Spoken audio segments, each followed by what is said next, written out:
हमारे पाकिस्तान में नौजवान पढ़ रहे हैं, डिग्रियां ले रहे हैं, लेकिन रोज़गार नहीं मिल रहा। अब जब आप सऊदी अरब की इतनी बात कर रहे हैं, तो आप तो इन्वेस्टर की तर्ज में वो बात कर रहे हैं। वैसे बताएं कि जॉब्स के लिए, बेहतर मुस्तकबिल के लिए किसी के पास नहीं पैसे हैं, हुँ। तो वो जाना चाहता है, तो उसके लिए ये मार्केट कैसी है? बहुत अच्छी, बहुत ही अच्छी इस वजह से कि मैं खुद इसी मार्केट की प्रोडक्ट हूँ। मैं आप यहाँ पहले जॉब के लिए गए हाँ, थे? मैं जॉब के लिए गया था। हाँ। मेरी 2021 में सऊदी अरेबिया जॉब हुई थी और 2021 से 23 तक मैंने जॉब की and then I started this my own venture. बड़ी अच्छी मार्केट है, बड़ी शानदार मार्केट है। मेरा इससे पहले सिर्फ मेरा अपना नहीं, जितने लोगों को भी मैंने खुद बुलाया है, they are doing fantastic. For example chartered accountants, couple of chartered accountants, क्योंकि मैंने किसी ज़माने में सीए करने की भी एक नाकाम सी कोशिश की है। तो उस टाइम के जो मेरे दोस्त थे, कलीग्स थे, वो वहाँ पे गए। जो यहाँ पे they were not even making half a million, अब वो वहाँ पे 30,000 40,000 रियाल ले रहे हैं अ मंथ। कितने बन गए भला हमारे? चाहे कोई 30 लाख के ऊपर नीचे, 3 जो मिलियन, यहाँ पे हाफ मिलियन ही बना रहे थे? हाफ मिलियन भी अच्छा। नहीं बना रहे। तो दे आर डूइंग फैंटास्टिक। फिर सेम आईटी के अंदर, फिर सिमिलरली सेल्स, बट अब सेल्स में थोड़ा सा प्रॉब्लम ये है कि उसमें नेशनलाइजेशन और सऊदीजेशन स्टार्ट हो गई हुई है। उसमें थोड़ा प्रॉब्लम है, उसमें सैलरीज उस तरह नहीं होती, जॉब खैर हो जाती है, लेकिन आपके पास बट स्किल है अगर कोई, अगर स्किल है, और डिग्री दो प्लस दो स्किल। चीज़ें हैं, हाँ। दो चीज़ें। एक तो ये है कि हमारा जो जनरली जवान यहाँ से जाता है, उसका सबसे बड़ा ड्रॉबैक ये होता है कि उसको खुद नहीं पता कि उसने क्या करना है। मुझे मेरे डीएम में इस तरह के बंदे आते हैं कि जी सर जॉब करवा दें। पहली सीधे चीज़ सीधे आगे कहते हैं जॉब करवाएं, कुछ जॉब नहीं करवा बताते कि भाई हमने क्या किया। क्या किया। अब एक बंदा है जो एमएससी केमिस्ट्री करके गया सऊदी अरेबिया, उसका यहाँ का एक्सपीरियंस टीचिंग का है। एक बंदा एमएससी फिजिक्स करके, मैथमेटिक्स या कोई भी साइंस रिलेटेड सब्जेक्ट में करके गया है और एक्सपीरियंस उसका सिर्फ टीचिंग का है। टीचिंग का तो फिर अब प्रैक्टिकल हम उसको प्रैक्टिकली कहीं पे भी नहीं शिफ्ट कर नहीं कर सकते। अब आप मैथमेटिशियन जो है उसको कहें कि यार आप थोड़ा सा डेटा एनालिसिस या डेटा एनालिटिक्स, बिजनेस एनालिसिस, उस साइड पे थोड़ा सा कुछ सीख लें बियॉन्ड योर डिग्री, वो उस पर राज़ी नहीं है। और इस टाइम मैं आपको बताऊं कि जो जॉब मार्केट इस टाइम पे डेटा एनालिसिस की इंडस्ट्री है, वो दैट इज माइंड पूरी दुनिया में। पूरी दुनिया में। और ख़ासकर जो सऊदी अरेबिया में इस टाइम पे हो रहा है कि सऊदी अरेबिया का तो जो गवर्नमेंट के जितने डिसीजन है, हमारे यहाँ ज़्यादातर जज्बाती या नारों की बेस पे होते हैं, वहाँ पे every single decision is based and backed by data. Data क्या कहता है उसके मुताबिक बात होती है। और डेटा इतना स्ट्रांग है कि हर बंदे का मोबाइल नंबर से लेके उसके किस दिन उसने हॉस्पिटल विज़िट किया, कौन सी उसकी इंश्योरेंस है, कब उसका इकामा एक्सपायर हो रहा है, every single thing is centralised. ये जो अभी हमारे यहाँ भी खैर होना स्टार्ट हुआ है, वो आईडी वाला सिस्टम एग्जैक्टली मुझे नहीं आइडिया, जहाँ से वो ई लाइसेंस वगैरह जो है वो छोड़ते हैं। तो इस तरह का जो है ये 2019 से वहाँ पे चल रहा है कि उसमें आपके जितने भी गवर्नमेंट के डॉक्यूमेंट्स हैं, जितने भी आपके ज़रूरी कागजात हैं, वो सारे वहाँ पे हैं। और गवर्नमेंट के पास पता है कि ये बंदा कितनी एज का है, क्या बीमारी है, कहाँ पे पढ़ रहा है, क्या नौकरी है। इवन अब यहाँ पे किसी तरह का ह्यूमन रिसोर्सेज का कोई पोर्टल नहीं है। किसी सरकारी इदारे को ये नहीं पता कि किसी एक स्पेसिफिक इंडस्ट्री में कितने बंदे काम कर रहे हैं, उनकी सैलरीज क्या हैं, किस बंदे को सैलरी मिलती है, किसको नहीं मिलती। वहाँ पे every single thing, every single employ is registered. हर बंदा रजिस्टर्ड है, चाहे वो सऊदी है या नॉन सऊदी है। गवर्नमेंट के एक पोर्टल्स हैं जिन पे उनके कॉन्ट्रैक्ट्स बनते हैं, जिसको वहाँ पे कीवा कहते हैं। वो कॉन्ट्रैक्ट्स बनते हैं, उनमें एक एक चीज़ मेंशन है कि इसको इतने घंटे इसमें काम करना है, इतनी सैलरी मिलनी है, इतनी इसकी सालाना छुट्टी है, उसके बाद इसको फ़्लाइट टिकट दे के इसको घर भेजेंगे। अब इसमें कहीं पे मसला आता है तो देयर इज़ लेबर लॉस।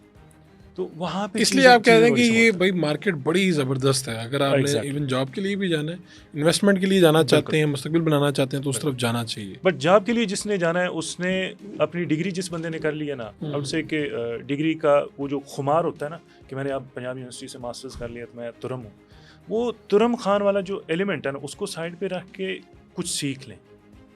जो आपकी इंडस्ट्री है आप उसके हिसाब से सीख लें। अगर नहीं भी सीख सकते तो एट लीस्ट आपकी जो बेसिक कम्युनिकेशन है, basic business ethics, work ethics हैं, उन पे थोड़ा सा काम कर लें, थोड़ा सा MS ऑफिस वगैरह या इस तरह की जो बेसिक चीज़ें हैं वो सीख लें। वो सीख लें, ताकि आप अगर किसी बंदे को रेफ़र कर रहे हैं ना कि यार इस बंदे को देख लेना जी जॉब शाब के लिए को अगर आप चिन बनते हैं, तो अगले बंदे को रेफ़र करने में आसानी हो। तो नदीम भाई ये बताएं कि अब लोगों ने आना है ना, जो इन्वेस्टर है, तो इन्वेस्टर बड़ा फूंक फूंक के कदम रखता है, तो वो आप लोगों को ही क्यों चूज़ करे, और ट्रस्ट जो है वो किस तरह से बरकरार रखते हैं आप लोग?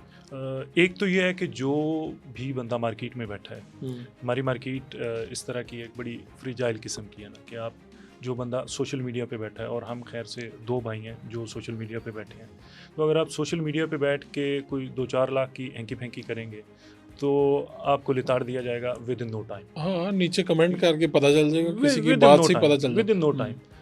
हम अल्हम्दुलिल्लाह तकरीबन 3 साल होने को हैं हम मार्केट में बैठे हैं। आप जितना भी क्लाइंट आता है हम उसको कहते हैं कि यार आप हमारे रिव्यूज़ पे चले जाओ, आपको बड़ी आसानी हो जाएगी। मेरे पर्सनल फेसबुक पे चले जाएं, आप कंपनी के फेसबुक पे चले जाएं, आपको समझ आ जाएगी कि हाँ जी इन बंदों ने क्या किया हुआ है। हाँ, फिर हम एक चीज़ ये करते हैं कि जो पुराने हमारे क्लाइंट हैं हम उनकी परमिशन के साथ उनकी तस्वीर और उनका नाम अपने फेसबुक पे लगा देते हैं, ठीक है। जस्ट इन केस अगर किसी अगर बंदे ने कोई वेरीफाई भी करना चाहे, वेरीफाई जाके- करना चाहे। अब कोई बंदा हमें कहे कि आप जी कैसे हैं, मैं कहूँगा मैं तो बड़ा अच्छा हूँ और बड़ा शानदार हूँ, तो आप कह रहे हैं लोगों से पूछना जिनके साथ हमने काम किया है। जिनके साथ हमने काम किया। आसान तरीका है कि एक बंदे का 45 डेज़ का प्रोजेक्ट हमने किया, 45 दिन हर रोज़ हमारी बात होती रही है, हमने उनको गाइड किया, उस रास्ते में मुख्तलिफ चैलेंजेस आए, उस पर हमने उनको किस तरह रिस्पॉन्ड किया। तो वो 45 दिन की एक हिस्ट्री है जो क्लाइंट के माइंड में बन गई कि एलीट कैसा है, नदीम जसपाल कैसा है। आप उनसे पूछें, आप मुझसे पूछें नहीं, मैं तो आपको कहूँगा कि मैं बड़ा ही अच्छा हूँ। ठीक है, तो आप कह रहे हैं पूरा वेरीफाई करें, हमें आप चेक करें, जिस तरह से आपकी तसल्ली होती है फिर आ जाए। बिल्कुल, सिर्फ मुझे नहीं, किसी भी कंसल्टेंट को अगर आपने करना है हाँ। तो आपने ये करना है। ज़रूरी नहीं कि अगर मैं बात कर रहा हूँ तो आप मेरी ही तसल्ली करें या मुझसे ही आके काम करवाएं। आपने कहीं पे भी जाना है तसल्ली करें। और दूसरा एक डिफरेंस भी है पाकिस्तानी और जो सऊदी बेस्ड क्लाइंट है उनमें, या जो वेस्टर्न क्लाइंट है। वेस्टर्न क्लाइंट्स का ट्रस्ट लेवल बहुत बेहतर है। यानी वेस्टर्न क्लाइंट का ये होता है कि एक जूम की या गूगल मीट की मीटिंग होती है, उनको समझ आती है फिट, नहीं समझ आती टाटा बाय बाय, दूसरी अगली तीसरी बात ही कोई नहीं। उन्होंने आपको स्ट्रेट अवे पेमेंट कर देनी है। अब कोई बंदा मुझे जानता नहीं है, सिर्फ उनको क्या पता है कि एक वेबसाइट है, एक ये ऑफिस है, एंड दैट्स इट। वो कभी सऊदी अरेबिया आए नहीं, उन्होंने कभी मेरा ऑफिस नहीं विजिट किया और कभी मुझे मिले नहीं। दूसरे हैं जो सऊदी बेस्ड हैं, सऊदी बेस्ड भी जितना बिजनेस है generally they are very trusting. यानी एक बंदा ऑफिस आया, उसने ऑफिस देखा, आपको मिला, बातचीत की समझ आई, फीस की समझ आई, मामला तय हुए, वो आपको नेक्स्ट डे पेमेंट कर देगा। पाकिस्तान में और लोग सच्चे हैं, क्योंकि यहाँ पे होता भी है, यहाँ पे होता है, यहाँ पे हकीकी पीर ढूंढना मुश्किल हो जाता है। हकीकी गुरु अच्छा, वैसे जो तो आप कह रहे हैं ना बाहर वाले, उनका ट्रस्ट भी क्यों है, वो इसलिए है कि आप सऊदीया में ऑपरेट कर रहे हैं ना, उन्हें पता है कि यहाँ का सिस्टम अगर कोई हैंकी पैंकी करना भी चाहे तो उसे करने नहीं देगा, करने नहीं दे। पाकिस्तान में चूंकि पाकिस्तानी ये देख रहा है तो उसे लगता है कि अच्छा हर जगह यही हो रहा होगा, यही हो रहा होगा। और दूसरा हमारी इंडस्ट्री में प्रॉब्लम है कि जब नाम के साथ कंसल्टेंट आ जाता है तो फिर वो वीज़ा कंसल्टेंट भी वही हैं, बिजनेस कंसल्टेंट वही हैं सारे। लेकिन आपका नोयत मुख्तलिफ है, आपके पास वो आएगा फ़र्द जिसके पास जो थोड़ा खुशहाल है, जिसके पास इन्वेस्टमेंट के लिए कुछ है, अगर कारोबार करना है तो इन्वेस्टमेंट होनी चाहिए। तो एक तो हमारा वो एलिमेंट है, और दूसरा ये है कि जो पाकिस्तानी क्लाइंट है ना, हम उनको कहते हैं कि आप जिस तरह आपकी तसल्ली होती है आप कर लें, आप वैसे कर लें। ठीक। अब एक मैं आपको एग्जांपल दे देता हूँ। एक साहब आए, उनसे ऑलमोस्ट हमारा एग्रीमेंट वगैरह साइन हो गया। तो शायद पाकिस्तान में we are the only company जिनका सऊदी अरेबिया में बिजनेस है, यानी सऊदी अरेबिया में भी अपनी कंपनी रजिस्टर्ड है और पाकिस्तान में भी सेम नाम पे अपनी कंपनी रजिस्टर्ड है। अदरवाइज़ हमारे अलावा पाकिस्तान में ऐसा कोई कंसल्टेंट नहीं है जिसकी सऊदी अरेबिया में प्रेजेंस हो। तो एक साहब आदर आए, उन्होंने एग्रीमेंट ऑलमोस्ट साइन हुआ, तो वो नीचे गए जिस बिल्डिंग में हमारा ऑफिस है, उनके वो मैनेजर से मिले जाके, एंड ही इंक्वायर्ड कि दिस जेंटलमैन ये कैसा है, नदीम जसपाल जो ऑफिस नंबर 412 में बैठता है, ये कैसा है। उसने यार ठीक है, पिछले इतने टाइम से इधर बैठे हैं, कभी कोई कंप्लेन नहीं आई, कभी कोई इशू नहीं हुआ, बाकी उनके क्लाइंट से आप पूछ लें। तो इस तरह के मामला होते हैं, लोग वेरीफाई यहाँ पे इंक्वायरी करने का डिफरेंट है। और दूसरा ये है कि मेरे सरनेम से अगर आप फेसबुक वगैरह पे ढूंढेंगे ना, तो आपको एक ही बंदा मिलेगा और वो मैं हूँ। मेरे सरनाम से लोग ढूंढ के कोई ना कहीं से रेफरेंस निकाल लेते हैं। हम्म। तो वहाँ से फिर इजी हो जाता है वेरीफाई करना कि हाँ ठीक है ये बंदा इस और लोगों का हक है जिन्होंने इतनी लोगों का इन्वेस्टमेंट हक है। करनी है वो जिस तरह से लोगों वेरीफाई का करना हक चाहे है, कर लें। एग्जैक्टली लोगों का हक है। मैं उनको कहता हूँ जिस तरह आपकी तसल्ली होती है, करें। हम जनरली ये करते हैं कि हम उस पर अपने लेटर हेड पे एग्रीमेंट साइन करते हैं, स्टैम्प कर दिया। अगर किसी को नहीं समझ आती हम कहते हैं आप स्टाम्प पेपर पे कर लें। जिस तरह क्लाइंट की सेटिस्फेक्शन होती है उस तरह फिर ये चॉइस है कि आपने सऊदी अरेबिया में कॉन्ट्रैक्ट करना है, we are open to it. Saudi Arabia में करें, गवर्नमेंट की रेट है, आप बैंक में पैसे डाल रहे हैं, आपको भी पता है, हमें भी पता है, एग्रीमेंट रिटन है, वहाँ से नहीं भाग सकते। और आखिरी चीज़ ये है कि जिस बंदे ने जो सोशल मीडिया पे बैठा है, सोशल मीडिया वालों के ना घर शीशे के होते हैं। ये अगर बिजनेस सोशल मीडिया से आता है तो जाता भी इस तरह ही है। अगर बड़ी तेजी से। एक क्लाइंट होता है ना ख़राब, एक बंदे के रिव्यूज़ आ गए, किसी एक बंदे ने माइक पे आके कह दिया ना कि मेरे साथ एलीट ने फ्रॉड कर लिया या मेरे साथ नदीम जसपाल ने फ्रॉड कर दिया, तो जंगल में आग की तरह मेरी फैलेगी। मेरी गेम ओवर। बिल्कुल ठीक। तो मुझे उसलिए ज़्यादा से ज़्यादा जो है ना वो लेना पड़ता है, वो मैयर्स करने पड़ते हैं कि यार कहीं पे मैं ओवर प्रॉमिस ना कर दूँ। फ्रॉड तो बड़ी दूर की चीज़ है ना, मैं टीम को यहाँ तक मना करता हूँ कि यार ओवर प्रॉमिस भी कुछ ना करो। आप अगले हम जो कहते हैं वो करेंगे, वो करेंगे। हम अगले बंदे को क्यों कहें कि यार हम आपका 30 दिनों में कर देंगे जबकि हमारे 40 दिन लगने हैं। हम वो 10 दिन का ओवर प्रॉमिस क्यों करें?